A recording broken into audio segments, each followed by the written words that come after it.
Picture this. You're standing in front of Buckingham Palace, phone in hand, ready to capture the perfect vacation photo.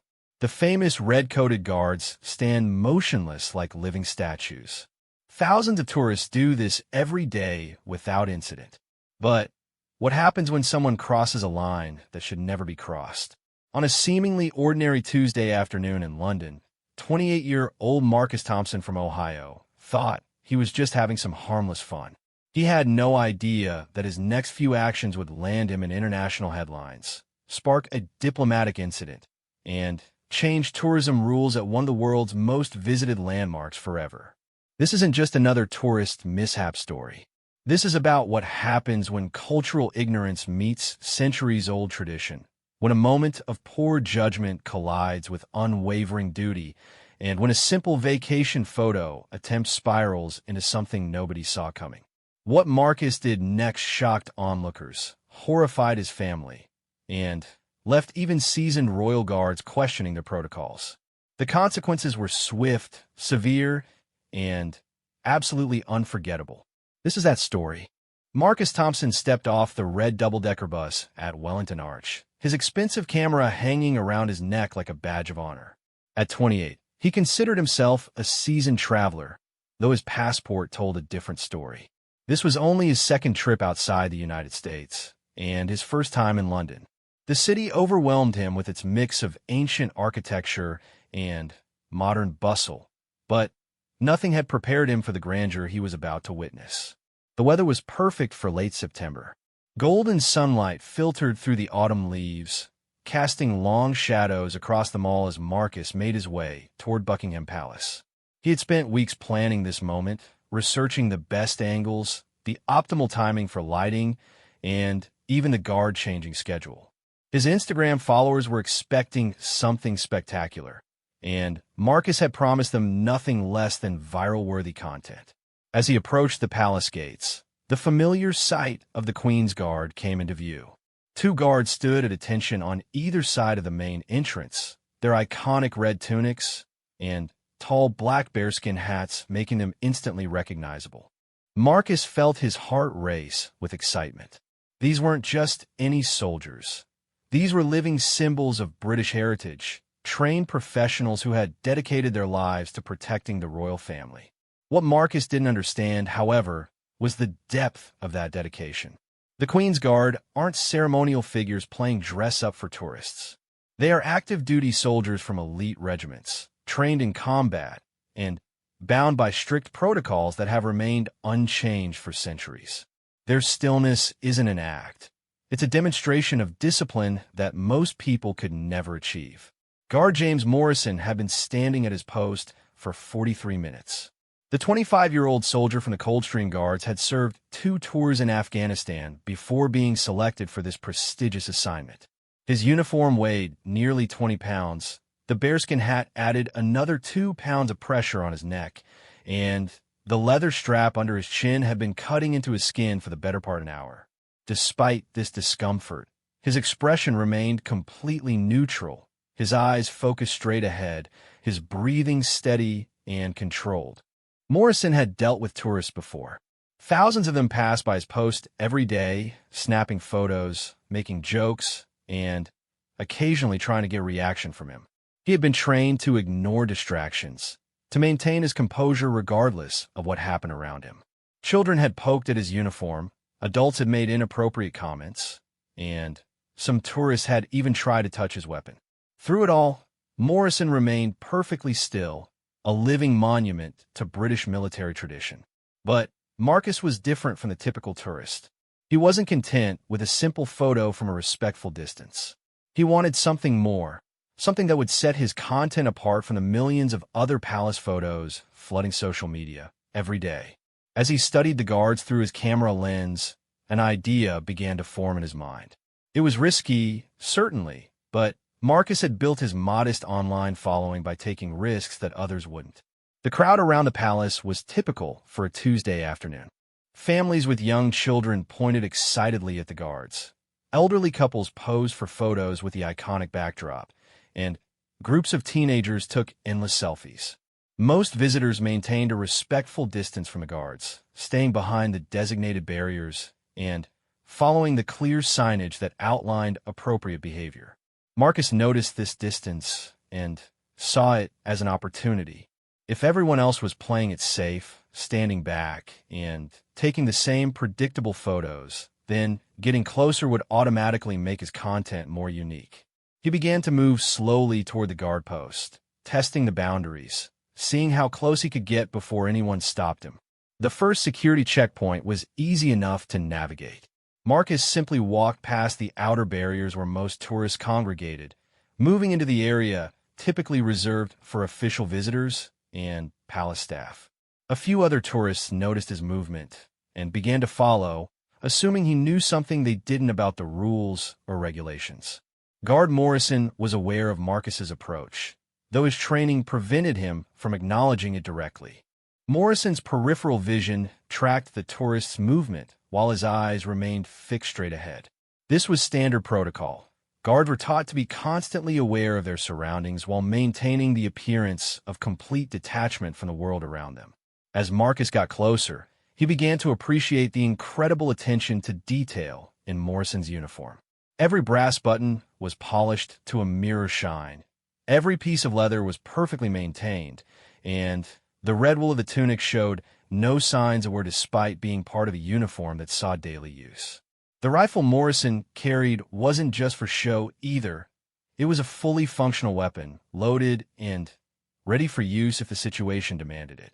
This realization should have given Marcus pause, but instead, it excited him even more. He was getting close to a real soldier, a trained professional who represented centuries of British military tradition. The photos he could take from this distance would be incredible, the kind of content that travel bloggers dream about.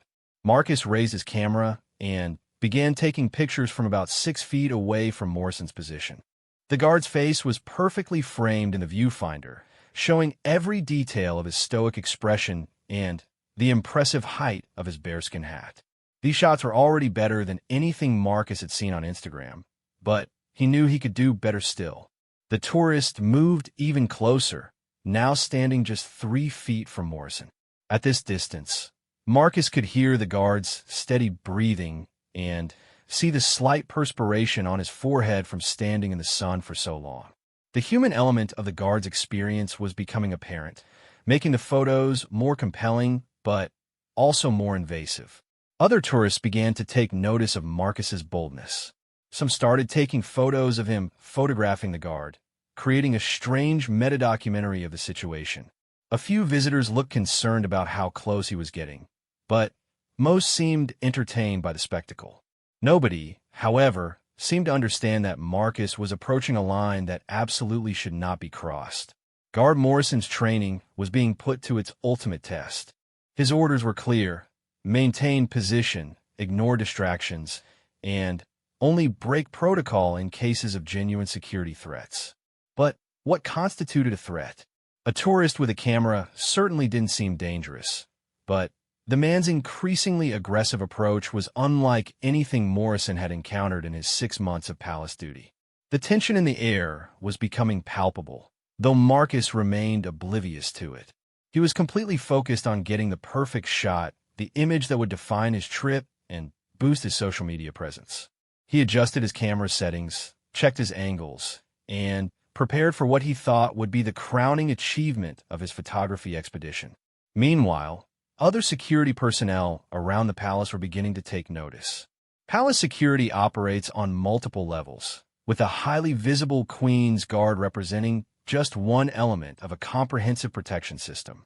Plainclothes officers, armed police, and palace staff all work together to maintain security while allowing the public to enjoy reasonable access to the historic site. Sergeant David Walsh, a 20-year veteran of palace security, was monitoring the situation through discreet surveillance cameras positioned throughout the grounds. He had been watching Marcus's progression toward Morrison's post with increasing concern. While tourists occasionally got a bit too close to the guards, they usually responded appropriately when staff politely asked them to step back. Marcus, however, seemed determined to push boundaries. Walsh radioed his team to be ready for intervention, though he hoped it wouldn't be necessary. The best-case scenario would be for Marcus to take his photos and move on without incident. Tourist confrontations always created complications, generating negative publicity for the palace, and sometimes escalating into diplomatic issues if foreign visitors felt they had been treated unfairly. But Marcus wasn't finished. The photos he had taken were good, but he knew he could get something even better. Professional travel photographers often talked about capturing the human story behind famous landmarks, about finding the personal moment within the public spectacle. Marcus thought he understood what they meant, and he was convinced that his next move would demonstrate that understanding perfectly. He lowered his camera and looked directly at Morrison for the first time since approaching the post. The guard's eyes remained fixed straight ahead, but Marcus could see the intelligence and alertness in them. This wasn't just a statue or a tourist attraction. This was a real person doing a difficult job with remarkable skill and dedication. This recognition should have led Marcus to respect Morrison's professionalism and move on. Instead, it gave him what he thought was a brilliant idea. If he could somehow get the guard to react, to show some human emotion or break character for just a moment, that would create the kind of unique content that travel influencers built their careers on. Marcus began talking to Morrison, starting with simple comments about the weather and the size of the crowds. The guard, of course, didn't respond, maintaining his disciplined silence as required by protocol. Marcus interpreted this silence not as professional duty, but as a challenge to be more creative in his approach. The conversation became more personal as Marcus described his journey from Ohio, his impressions of London, and his admiration for British culture. He complimented Morrison's uniform, asked about the weight of the bearskin hat, and wondered aloud how difficult it must be to stand perfectly still for such long periods. Still no response from Morrison, though the guard was becoming increasingly uncomfortable with the situation. The tourist's persistence was unlike anything in his training scenarios. Most people who tried to get reactions from guards gave up after a few minutes when they realized their efforts were futile. Marcus, however, seemed prepared to continue indefinitely. The crowd around them was growing larger as other tourists stopped to watch the interaction. Some were taking videos. Others were laughing at Marcus's increasingly desperate attempts to get a response. A few seemed concerned about the appropriateness of the situation, but nobody intervened. Marcus escalated his approach, moving from conversation to more direct interaction attempts.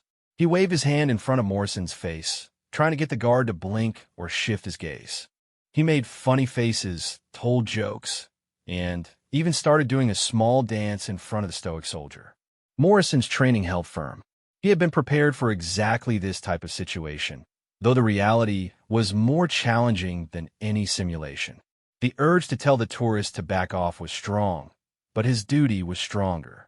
He remained perfectly still, perfectly silent, a testament to the discipline that made the Queen's Guard legendary. But Marcus was running out of ideas, and his frustration was beginning to show. He had promised his followers spectacular content, and while his photos were good, they weren't the viral sensation he had envisioned. The guard's refusal to react was becoming a personal challenge, and Marcus's judgment was beginning to cloud. He looked around at the crowd, now numbering in the dozens, all watching his performance with varying degrees of amusement and concern. This was his moment, his chance to create something truly memorable. All he needed was one small reaction from the guard, one tiny break in that perfect composure, and he would have the content of a lifetime. What Marcus didn't realize was that he was about to cross a line that would change everything. His next decision would transform a simple tourist incident into an international news story, with consequences that none of the spectators could have imagined. The stage was set, the players were in position, and the moment that would shock the world was just seconds away.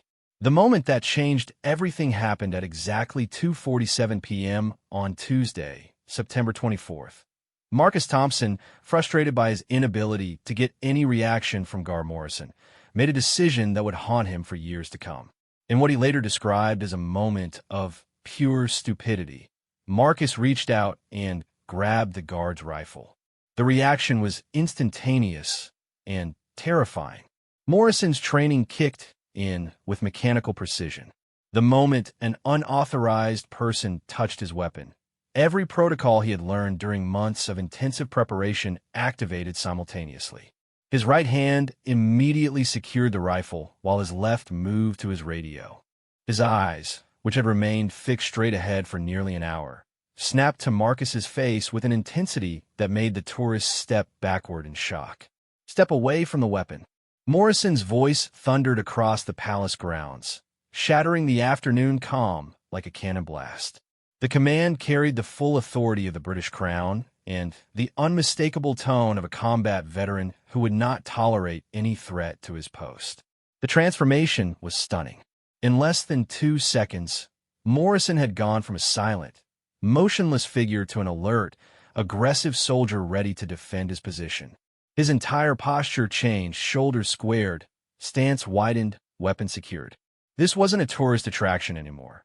This was a trained killer protecting one of the most important buildings in the world. Marcus stumbled backward, his face pale with sudden understanding of what he had done. The rifle he had touched wasn't a prop or a historical artifact. It was a loaded SA-80 assault rifle in the hands of a soldier authorized to use lethal force if necessary. The gravity of his mistake hit him like a physical blow, but it was already too late to undo what had been set in motion. The crowd's reaction was immediate and chaotic. Dozens of tourists who had been casually watching the interaction suddenly found themselves in what appeared to be a genuine security incident. Children began crying as parents grabbed them protectively. Elderly visitors struggled to move away from the commotion, and younger tourists frantically pulled out their phones to record what they were certain would become viral footage. Within 30 seconds, the peaceful afternoon scene had transformed into organized chaos. Palace security personnel emerged from seemingly nowhere, moving with practiced efficiency to secure the area. Plainclothes officers who had been invisible moments before were suddenly very visible, speaking rapidly into concealed microphones and positioning themselves strategically around Morrison and Marcus. Sergeant Walsh, who had been monitoring the situation remotely, was on scene within 45 seconds. His years of experience in crowd control and security operations allowed him to assess the situation instantly. The tourist had made physical contact with a guard's weapon, a clear security breach that required immediate response regardless of intent. "Sir, I need you to place your hands where I can see them and step slowly away from the guard," Walsh commanded, his voice calm but carrying absolute authority. Marcus, still in shock from Morrison's explosive reaction, complied immediately, raising his shaking hands and backing away until Walsh indicated he should stop. The security response was textbook perfect. Additional guards appeared to replace Morrison temporarily while the incident was assessed. The crowd was moved back to a safe distance, though not dispersed entirely. Palace security understood that heavy-handed tactics with tourists could create more problems than they solved. Marcus found himself surrounded by professional security personnel who treated him with firm politeness, while making it absolutely clear that he was no longer a tourist taking photos, but a potential security threat requiring formal investigation. His camera was temporarily confiscated, his passport was requested, and he was informed that he would need to answer questions about his actions. The interrogation that followed was conducted in a small office within the palace complex that Marcus never knew existed. The room was simple but intimidating: blank walls, a sturdy table, 2 chairs, and a single window that offered no view of the outside world. Detective Inspector Sarah Collins, a specialist in tourist-related security incidents, led the questioning. Collins had seen it all during her 7 years in palace security. Drunk tourists who thought touching guards would be funny, protesters who tried to use tourist access for political demonstrations, and even the occasional individual with more serious criminal intent. But Marcus didn't fit any of the usual categories, which made him both less threatening and more puzzling. "Mr. Thompson," Collins began, her voice professional but not unkind, Can you help me understand what you were thinking when you decided to grab Gar Morrison's rifle? Marcus struggled to find an explanation that didn't sound completely ridiculous. How could he explain that he had been trying to create content for social media? How could he convey his complete ignorance of the seriousness of what he had done without sounding like a dangerous fool? I honestly thought it was just for show. Marcus finally admitted, his voice barely above a whisper. I mean, I knew he was a real soldier, but I thought the gun was like a prop or something. I just wanted to get his attention for a photo. I never meant to threaten anyone or cause any trouble. Collins studied Marcus carefully. His genuine confusion and obvious remorse were clear, but ignorance wasn't an excuse for what could have been a catastrophic security breach. If Marcus had been someone with malicious intent, those few seconds of contact with Morrison's weapon could have resulted in tragedy. Mr. Thompson, I need you to understand something very important, Collins continued. The Queen's Guard are not performers or tourist attractions. They are active-duty soldiers with live ammunition, authorized to use lethal force to protect the royal family and palace grounds. When you grabbed that rifle, you committed what we classify as a serious security offense. The words hit Marcus like a sledgehammer. Lethal force, live ammunition, security offense. These weren't terms associated with tourist mishaps or social media content. These were terms associated with terrorism, criminal charges, and international incidents. Meanwhile, back at his post, Morrison was undergoing his own form of assessment. Protocol required that any guard involved in a security incident be immediately debriefed and evaluated to ensure they remained fit for duty. Morrison's response had been perfect, textbook execution of his training, but the incident still needed to be documented and analyzed. Captain William Hayes, Morrison's commanding officer, conducted the guard's debrief with the thorough attention to detail that characterized all palace security operations. Every second of the incident was reviewed, from Marcus's initial approach to Morrison's decisive response to the successful intervention by palace security. Your reaction was exemplary, Morrison, Hayes concluded after reviewing the incident from multiple camera angles and witness accounts. You maintained protocol throughout the tourists' increasingly inappropriate behavior, and we crossed the line into security threat territory. Your response was immediate and appropriate. But the incident was far from over. Word of what had happened was already spreading beyond palace walls through channels that would make the situation much more complicated for everyone involved. The first person to post about the incident on social media was Jennifer Walsh, a teenager from Manchester who had been visiting London with her school group. She had captured Morrison's explosive reaction on her phone and uploaded it to TikTok with the caption, "Tourist messes with King's Guard and gets destroyed." Within 2 hours, the video had been viewed 50,000 times. Within 6 hours, it had reached 500,000 views and had been reposted across multiple platforms. By evening, major news outlets were picking up the story, and Marcus Thompson's worst day was about to get much worse. The video itself was damning. It clearly showed Marcus reaching for Morrison's rifle, the guard's instant and aggressive response, and Marcus's obvious shock at the situation he had created. To viewers around the world, it looked like a perfect example of an entitled American tourist disrespecting British institutions and getting exactly what he deserved.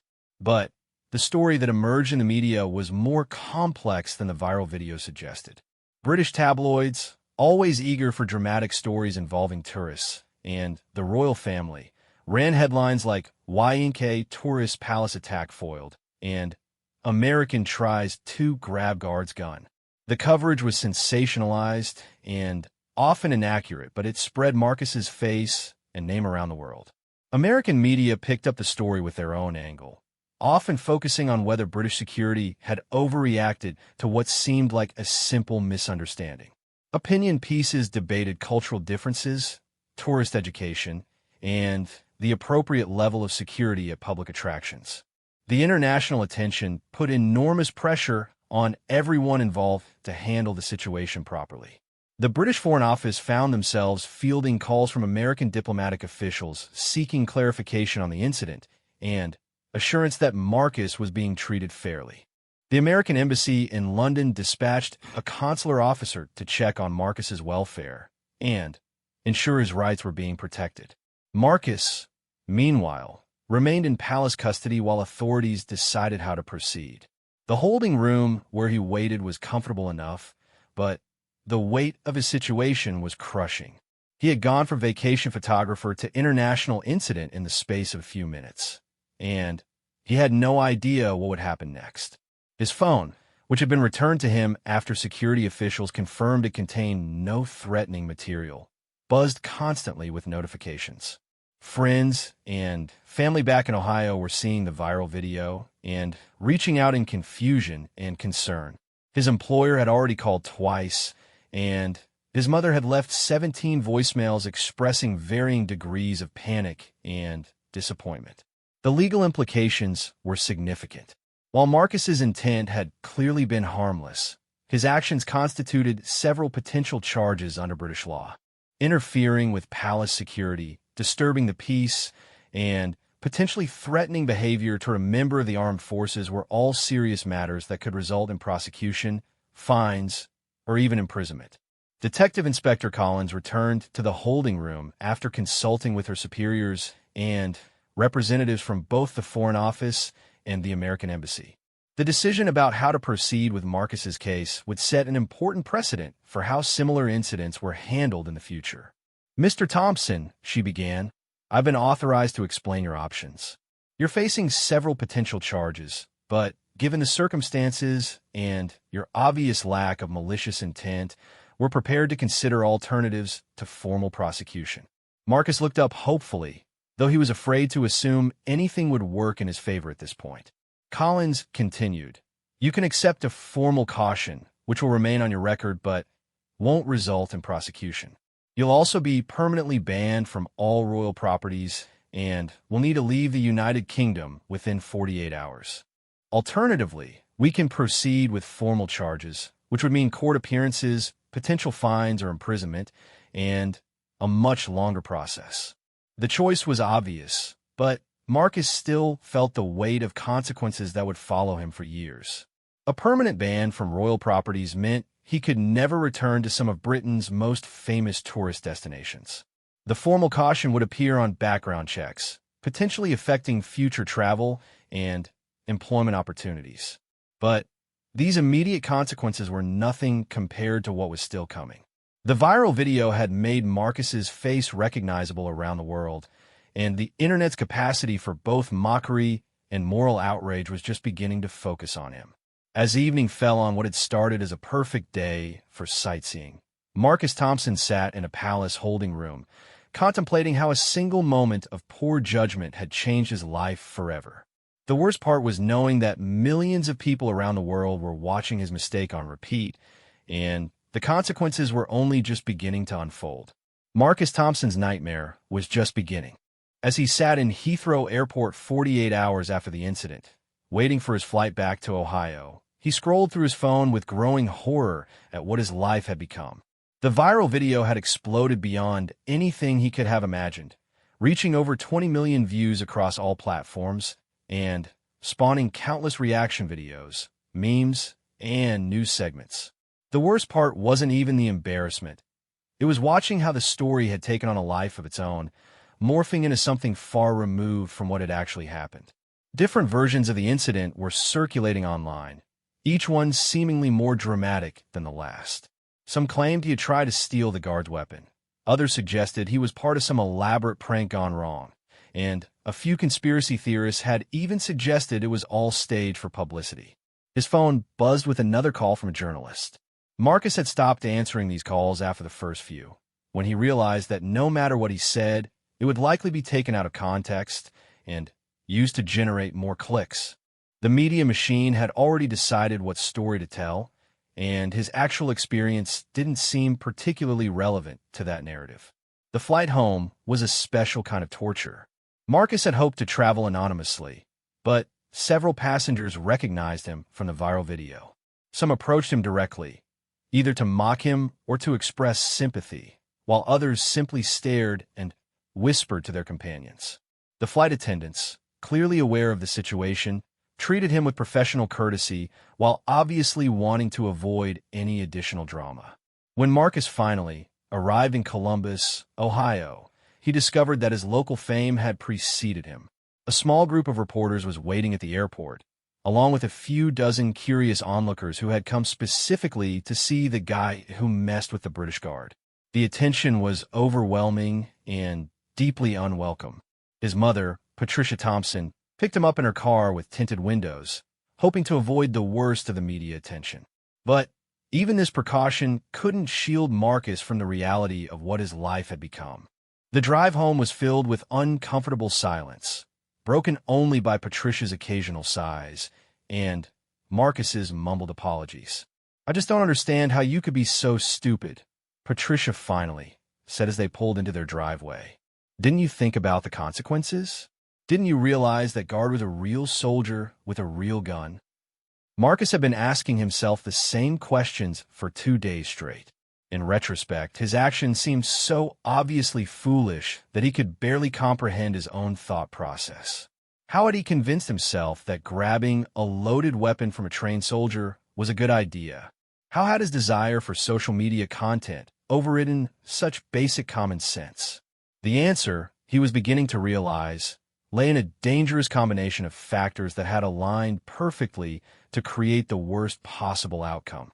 His inexperience as a traveler had left him ignorant of cultural norms and security protocols. His focus on creating social media content had gradually eroded his judgment throughout the trip, and his competitive nature had turned what should have been simple sightseeing into a personal challenge that escalated far beyond reason. But understanding how it had happened didn't make living with the consequences any easier.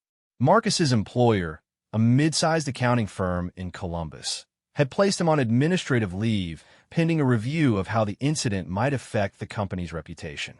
His colleagues, who had once seen him as an ambitious young professional, now viewed him as the guy who had become an international embarrassment. The social media impact was particularly brutal.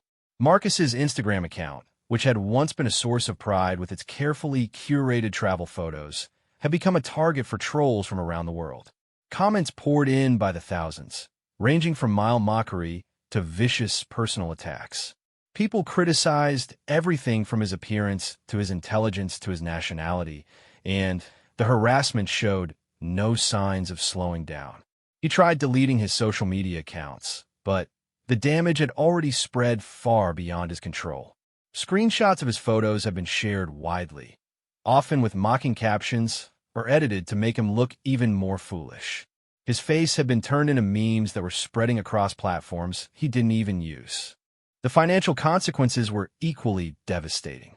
The trip to London had already been expensive, and now Marcus faced additional costs from his early departure, legal consultations, and loss of income from his suspended employment.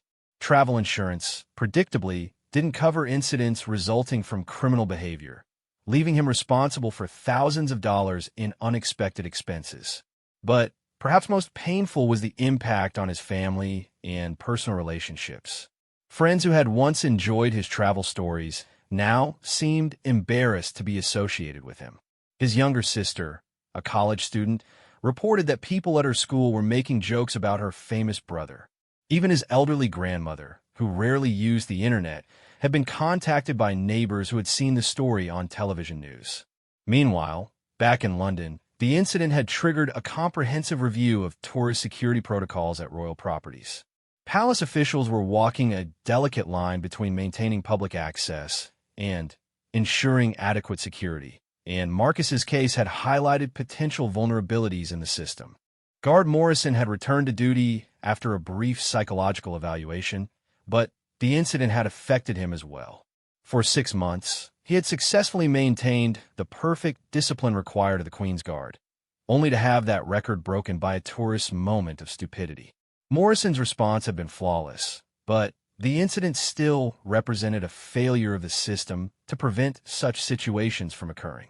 The review process examined everything from barrier placement to signage to crowd control procedures.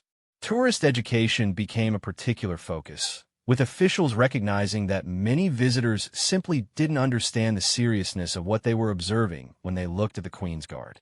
New protocols were implemented within weeks of Marcus's incident. Additional barriers were installed to maintain greater distance between tourists and guards. Signage was updated to explicitly warn about the consequences of interfering with security personnel, and plainclothes officers were repositioned to intervene more quickly when tourists began crossing behavioral boundaries. The changes were effective but unfortunate. The enhanced security measures necessarily reduced the intimate access that had made visiting the palace guards such a special experience for tourists. Future visitors would have a more sanitized, more distant interaction with the guards, and Marcus knew he was responsible for that loss. International reaction to the incident revealed fascinating cultural differences in how people interpreted Marcus's behavior. British media and public opinion largely viewed him as a typical example of American tourist arrogance and ignorance. American responses were more mixed, with some defending Marcus as a victim of cultural misunderstanding, while others criticized him for embarrassing their country abroad. The diplomatic implications were minor, but real. American embassy officials in London found themselves fielding questions about American tourist education and behavior abroad. British tourism officials worried about the impact on American visitors, who represented a crucial source of revenue for the UK tourism industry. Educational institutions on both sides of the Atlantic began incorporating Marcus's case into programs designed to prepare students for international travel. His incident became a cautionary tale used in cultural sensitivity training, study abroad orientations, and tourism management courses. Marcus himself became a reluctant expert on the consequences of viral infamy. Media requests continued for weeks after the incident, with producers from around the world wanting him to appear on talk shows, reality programs, and documentary projects. Most of these he declined, but the constant attention made it impossible to simply move on from what had happened.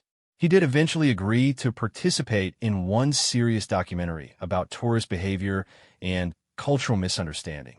The experience was painful but cathartic, allowing him to tell his side of the story in detail and acknowledge the full scope of his mistakes. The documentary received positive reviews for its thoughtful examination of how social media culture, cultural ignorance, and poor judgment could combine to create international incidents. Slowly, very slowly, Marcus began to rebuild his life. His employer eventually allowed him to return to work, though his advancement prospects had been permanently damaged. He took on additional responsibilities in cultural competency training, helping other employees prepare for international business travel. The irony wasn't lost on him that a spectacular failure had made him uniquely qualified to help others avoid similar mistakes.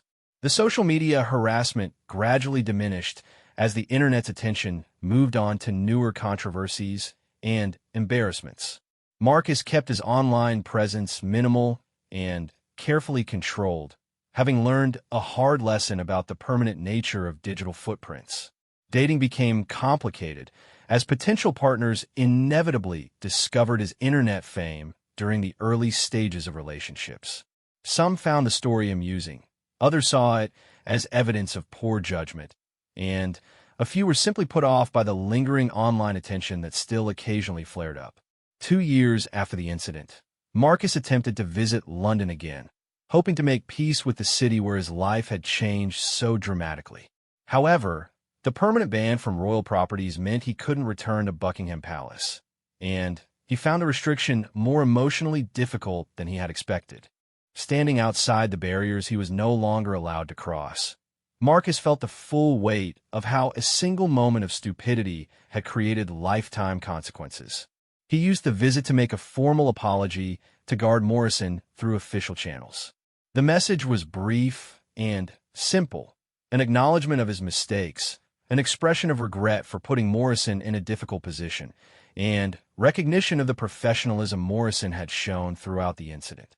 Morrison never responded directly, but Marcus later learned through mutual contacts that the apology had been appreciated. The guard himself had been promoted and was serving in a different capacity, his career apparently unaffected by the incident. Morrison's perfect execution of his training had actually enhanced his reputation within military circles, and he had become an example of how proper protocol could defuse potentially dangerous situations. Marcus's story became part of palace guard training programs, used to illustrate how tourist interactions could escalate quickly and unpredictably. New guards learned about the Thompson incident as an example of why vigilance was essential even during seemingly routine duties. The long-term impact on palace tourism was significant but subtle.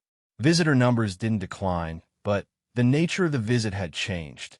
The enhanced security measures created a more formal, less intimate experience that many tourists found disappointing. Comment cards and online reviews frequently mentioned feeling more distant from the guards, though most visitors understood the necessity of changes. Marcus's case also influenced tourism policy discussions at the governmental level. The incident highlighted the challenges of balancing public access with security requirements at high-profile destinations. Policymakers used his story as a case study in developing guidelines for tourist behavior at sensitive locations. 5 years after the incident, Marcus had achieved a kind of peace with what had happened. He had learned to live with the consequences of his actions, accepting that some mistakes create permanent changes that can never be completely undone. The viral video still existed. His face was still recognizable to many people, and the ban from royal properties remained in effect. But he had also gained something valuable from the experience. The humiliation and consequences had forced him to confront his own priorities and behavior in ways that ultimately made him a more thoughtful person. He became more careful about his actions, more considerate of cultural differences, and more aware of how personal choices could affect others. Marcus never returned to social media content creation, having lost all interest in pursuing viral fame after experiencing its dark side firsthand. Instead, he channeled his travel interests into more traditional photography, creating private albums that captured the beauty of places without seeking public attention or validation. The incident remained a defining moment in Marcus's life, but it no longer defined his entire existence. He had learned that recovery from public humiliation was possible, though it required patience, genuine remorse, and a willingness to accept that some consequences would never fully disappear. Guard Morrison continued his military career, eventually becoming an instructor who trained new guards in protocol and crowd management. He rarely spoke about the Thompson incident, but when he did, it was with a mixture of professional pride in how he had handled the situation and sympathy for the tourist who had made such a costly mistake. The story of Marcus Thompson and Guard Morrison became a lasting reminder that in an age of viral media and instant global communication, a single moment of poor judgment could create consequences far beyond anything the participants could imagine. It served as a cautionary tale about the responsibilities that came with travel, the importance of cultural respect, and the permanent nature of digital infamy. Years later, when people asked Marcus what he had learned from his experience, he would give a simple answer. Every action has consequences, but some consequences last forever. The key is learning to live with dignity despite your mistakes, and helping others avoid making the same ones. The tourist who had pushed the King's Guard too far had learned, through painful experience, that some lines should never be crossed, and that the internet never forgets.